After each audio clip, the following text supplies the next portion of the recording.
What's up, everybody? It's me, Peyton from Judgment Day Fitness, and before I go to bed, because it's like, I don't know, midnight, I'm going to tell you guys the truth about being a personal trainer and my experience as a personal trainer. So first thing you want to do is you want to make sure that the gym that you want to work at, or the gyms that you would consider working at, will accept the certification you plan on getting or already have. Okay, so here's the thing, is you can get a certification and you can talk to the person at the gym who's in charge of hiring personal trainers, and they'll say, well, we don't accept that certification. That can happen. That happened to me actually, and I'll get into that story later at the end of this video. But you know, that's just, again, that's something that can happen. I think the best certifications, or the most widely accepted ones, for at least like regular gyms. You know, I don't know about CrossFit and yoga and all that, but that would be NASM and ACE. I know those are two of the most popular ones. Those are the ones I've never heard anyone say, hey, I wouldn't take anyone that had one of those certifications. So just keep that in mind. I know ACE is way more expensive than NASM, but you're welcome to do your own research and decide what you want to get, all right? Because they all offer different things. So that's just something that you could run into is you know, something like that. Again, I'll get into the story at the end of the video, but yeah, just be careful.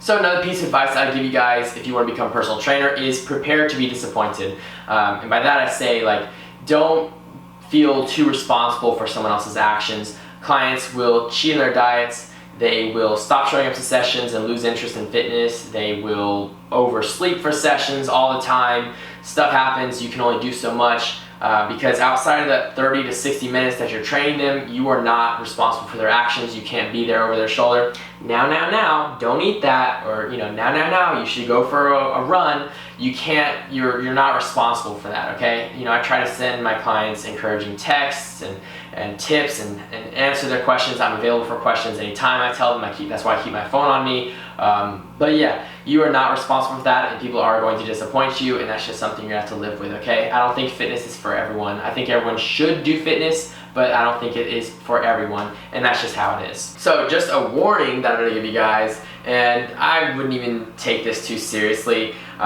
This is just something I brushed off, but I think someone who's more sensitive to what other people say would want to be warned about this, and that's basically there is a certain social status that comes with being a personal trainer. Just like if you're rich, people expect you to pick up the tab every time you go out to a restaurant or a bar.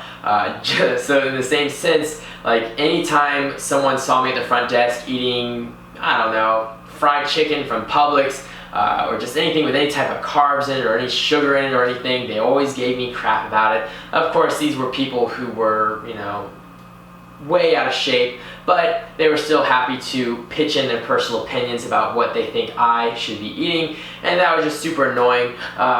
And yeah, just, you know, people ask you for advice all the time, which is fine by me. I enjoy helping people. That's why I made this YouTube channel and why I made the TikToks and everything. But yeah, that's just something to keep in mind, is that, you know, you'll be looked at differently, and it's not a bad thing. I think there's a lot of respect that comes with being a personal trainer. It just depends on the environment you're in, the type of gym you're in, what people know. So just really don't take that too seriously, but I'm just saying that that's something I had happen, was whenever I'd eat something and people would see me, they'd just be like, oh, what is that there that you're eating? Oh, you shouldn't be eating that, you know? So I think some people, it might make them like start eating in secret or something. But again, I wasn't sensitive to it. I was just like, listen, I look like this, and I can eat it, you know? So, of course, very sarcastic and rude of me, but I wasn't wrong. So my last piece of advice for you guys, and this is a major warning, okay? Please take this one seriously, is make sure the gym is not going to screw you over. Make sure the people who are managing personal training know what they're doing. So we're gonna get into that story right now. So I'm going to keep this story as quick and as simple and as summarized as possible, because I don't want to bore you guys. But this is basically why I gave you guys all the pieces of advice I just gave you guys, and also why I only do online coaching, diet plans, and meal plans at this point. And advice is always free. I always answer you guys' comments and questions and concerns. So anyways, when I got out of chemotherapy, my boss told me, because I was working at the gym at the time, my boss told me, you can, you know, get this cheap little certification right here through this company.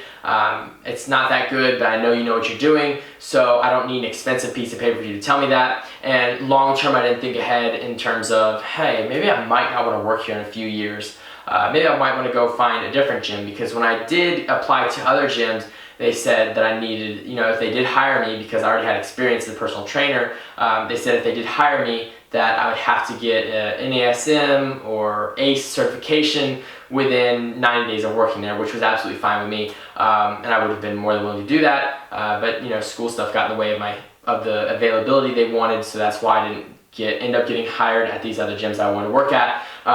Anyways, yeah, so I was doing it part-time, and sessions were an hour, and most sessions were $25 because it was a package deal. You could either do $125 for 5 sessions or $90 for 3 sessions. Sessions were an hour, and so then I started working out at this other gym every once in a while, and I found out that sessions there were like $40 for 30 minutes. So I could have doubled my money if I had been working as a personal trainer there, which was absolutely ridiculous, So that's one thing that I made a mistake in, is not researching and looking at other gyms to work at, because I'd always thought, oh, maybe that's too far away, or just, oh, I'm good right here, this is a great offer. So that was very stupid of me to do that, but live and learn. That's why I'm telling you guys, so you don't make the same mistakes I did.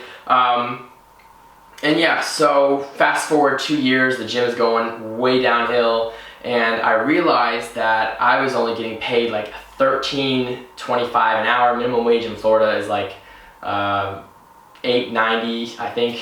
No, I don't know how much it is right now, but it's in the $8 to $9 range. Anyways, wasn't getting paid as much as I thought I was getting paid, and then the owners of the gyms who were absolutely sleazeballs, I hate their guts to this day, they started taking off sessions because, again, absolute sleazeballs. So I'd clock in I'd redeem a session, and maybe I forgot one from a week ago, forgot to redeem that one because the Wi-Fi went out, because again, the gym was going downhill, and they wouldn't redeem it because I didn't redeem it at the exact time that I finished the session. So, overall, I didn't let that go on for very long. After about losing $100, or probably $100 or $200, I said, suck my nuts, and I left. Not that way. That was figurative. Okay. But yeah, just when crap like that starts happening, you just absolutely got to get out of there. You don't want to be mistreated or taken advantage of like that, because that's time wasted. That's time that I got up early in the morning and lost sleep at night because I was studying or something. That's time that I lost because I went over there and took advantage of. So I hope I told the story very well. I know that wasn't too much, but that's just the reason why I gave you guys a piece of advice that I gave you guys. So with that being said, that's going to wrap up today's video. Thank you guys so much for watching. Hope you learned something. Hope you found the video entertaining and educational. I will see you guys next time. Check out the social medias in the description below. I will see you guys next time. Have a great day.